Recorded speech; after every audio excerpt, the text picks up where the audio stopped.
Breaking news mga kabayan, Ukraine at Pilipinas, drone deal, isang panalo para sa ating mga Pilipino. Tutulong ang Ukraine na makagawa ng mga drone ang Pilipinas ng mura, mabilis at epektibo laban sa mga banta ng China.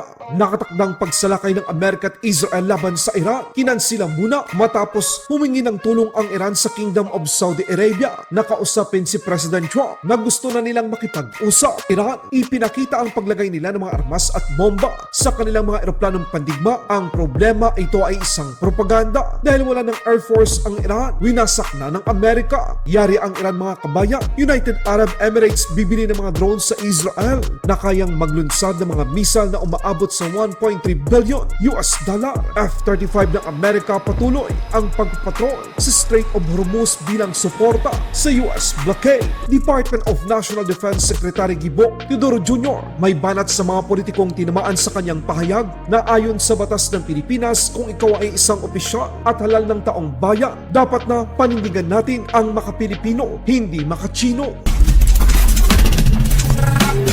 Pagdating sa usaping drone, Ukraine ang bansang tatatak sa ating isipan. Opisina ng Pangulo ng Ukraine kinumpirma na ang mga matataas na delegado ng Philippine Department of National Defense ay dumating sa Ukraine at nagkasundo na simulan ang drone deal sa pagitan ng dalawang bansa. Saklaw nito ang co-production of combat drones, technology transfer, counter-drone technology at cybersecurity cooperation. Ito na, gagawa na tayo ng mga pangmalakas ng drone. Tutulungan ng Ukraine ang Pilipinas na gumawa at maging bihasa sa teknolohiya at paggamit ng mas mura, mabilis gawin at epektibong drone upang magamit ang Armed Forces of the Philippines sa pag-counter ng gray zone tactic ng China sa West Philippine Sea. Dati sabi ng Russia, isang linggo lang masakop na nila ang Ukraine. Pero hanggang ngayon, 4 na taon na ang nakalipas. Nakatayo at nakatindig pa rin ang Kyiv at lumalaban. Balitang Middle East naman tayo mga kabayan. President Trump, hindi muna itutuloy ang malaking opensiba laban sa Iran. Ito ay matapos makiusap ang Kingdom of Saudi Arabia, United Arab Emirates at Qatar. Nangyari ito matapos kumalat ang balitang humingi ng tulong ang Iran sa Kingdom of Saudi Arabia upang kausapin si President Trump. Kasalukuyang nakikipag-usap ang Iran sa mga kaalyado ng Estados Unidos upang ipaabot na gusto ng Iran leaders na makipag-deal sa Amerika. Taliwas ito sa mga ipinapalabas ng Iran propaganda na takot daw ang Amerika sa kanilang banta. Ipinakita ng Iran sa kanilang social media ang paglagay ng mga armas at bomba sa kanilang mga lumang fighter jet at trainer na tila naghahanda sa paparating na opensiba laban sa Amerika at sa mga bansa sa gitnang silangan. Pero agad itong umani ng sari-saring komento na ang nasabing video ay matagal na at halos lahat ng mga eroplanong nakikita dito ay winasak na ng Amerika. Ayaw ng political leaders ng Iran na magbukas silang mahina pero alam na ng mundo kung hanggang saan lang ang ibubuga ng mga ito. United Arab Emirates patuloy ang kooperasyong militar sa Israel. Yan ang hindi alam ng Iran. Sa katunayan, isang sensitibong dokumento ang nakalap ng source. Nabibili ang United Arab Emirates ng Hermes 900 sa Israel.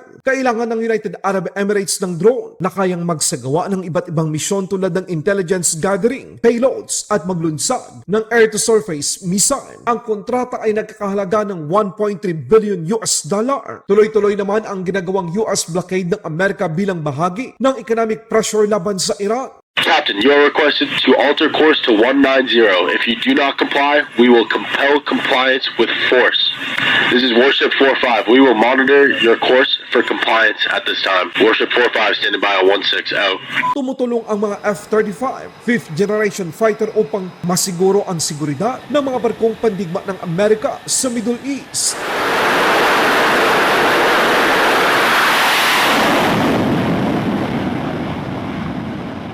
Sa ibang balita naman, Secretary Gibo, ipinahayag ang kahalagahan ng Pilipinas sa ASEAN. Ang Pilipinas ay isang bukod-tanging bansa na merong access sa South China Sea, West Philippine Sea at Pacific Ocean.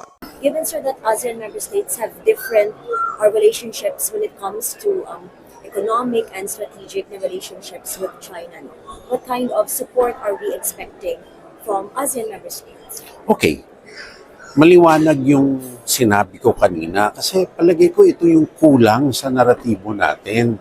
Kung papaano natin mapakita na importante ang integridad ng Pilipinas bilang archipelagic country, bilang kaisa-isang bansa sa ASEAN na merong Pacific Island Maritime Domain. No? Pacific Ocean, rather. Kasi lahat sila nakakumpuni dito sa South China Sea. Kaya nga tayo, ginaganito ng China kasi balakid tayo dun sa Pacific Ocean. Kung gusto ng ASEAN maging resilient talaga na Pacific to South China Sea, magkaroon ng uninterrupted supply chains doon, kailangan suportahan nila yung archipelagic doctrine ng Pilipinas. Para sa ganon, magiging parte sila, pagkat ang Pilipinas ay parte, hindi lamang sa Pilipinas, kung hindi kahit sa maritime domain. Hindi mananatiling zone of neutrality o pwedeng mangyari ang zone of neutrality sa ASEAN dahil merong talagang isang puwersa, yung China, na winawatak-watak tayo. So ito ay importante pero ipaglalaban natin. Paano natin makakamit yan kung hindi natin ipaglalaban? Department of National Defense Gibo Teodoro Jr. may banat sa mga politikong tinamaan sa kanyang pahayag na ayon sa batas ng Pilipinas kung ikaw ay isang opisyal at halal ng taong bayan, dapat na panindigan natin ang maka-Pilipino, hindi maka-Chino. Ang sinabi ko, maliwanag, AO 29, batas yan. No? At sinabi ko, ang dilema or ng mga kailangan tumupad nito dahil, regulation yan, force and effect of law. And it puts a person na public officer in an awkward situation. Kung salungat yung gawa, hindi yung paniwala, yung gawa tungkol dito.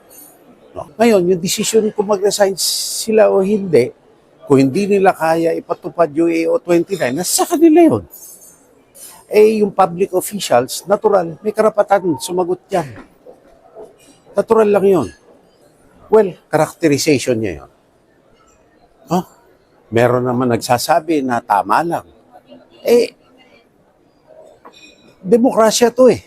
Hayaan mo mag-anuhan ng opinion doon sa sinabi ko. Ang importante lang, yung tunay na sinabi ko, yun ang dapat lumabas. Kaya nga, nung lumabas tayo na statement, I'm not asking for fairness. Ang fairness, kanya-kanya yan eh. Marami nga nakakapatayan dahil yung katwiran eh. Pero I demand accuracy. Kasi lalong-lalo na sa trabaho natin, clear communications is necessary. Laban Pinas.